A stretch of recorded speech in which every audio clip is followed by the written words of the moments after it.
করবি না কেন? হ্যাঁ, তুই আমার সাথে 3 দিন রাত কাটাছিস নাই? আমি যাব না এখান থেকে, তুই আমাকে আরে বিয়ে না কর। ছেলে দাও পরে বিয়া করব। আচ্ছা আচ্ছা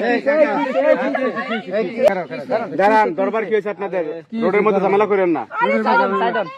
এই যে ওর সাথে আমার রিলেশন, ও আমাকে হোটেলে নিয়ে এসে 3 দিন ছিল আমার সাথে, থাকার পরে এখন বলছে বিয়ে করবে না। এই কি অবস্থা ভাই, সমস্যাটা কি আমাদের বলেন তো? মানে আপনি কি করছেন? আপনি হোটেলে নিয়ে গেছিলেন আপুরে নাকি? ও নিয়ে গেছিলাম, কয়দিন ছিলেন? 3 দিন আছিলাম। 3 দিন ছিলেন, মানে কি বলছেন? আপনাদের মাঝে কি সমস্যা হয়েছে? সমস্যা এটা আমার ওই প্রেমিকার কে, বুঝছেন? আপনার গার্লফ্রেন্ড? হ্যাঁ আমার গার্লফ্রেন্ড। আপনি কি বলছেন, তাহলে বিয়ে করবেন নাকি? হ্যাঁ বলছি বিয়া করব।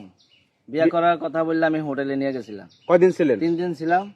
এখন আমি বিয়া করতে পারতেছি না, মানে পরে বিয়া করবো আর কি, যেন বলতেছি। এখন আপনি তারে বলতেছেন কি বাড়ি চলে যেতে? হ্যাঁ এখন বলতেছি বাড়িতে চলে যেতে। কিসের বাড়ি যাব? হ্যাঁ, তুমি না বলছো আমাকে বিয়ে করবা, এখন বাড়ি যাব কেন? আরে বিয়া করবো তো, তুমি আজকে চলে যাও, পরে বিয়া করবো এক আমি সপ্তাহ পরে। আজকে চলে যাব না, এখন আমি আজকে চলে যাব।